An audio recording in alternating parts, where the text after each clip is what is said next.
ન્યૂઝમાં આપનું સ્વાગત છે।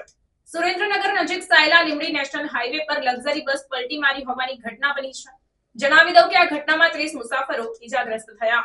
સુરેન્દ્રનગર નજીક સાયલા લીંબડી નેશનલ હાઈવે પર એક ગંભીર અકસ્માત થયો, જેમાં ખાનગી લક્ઝરી બસ શામેલ હતી।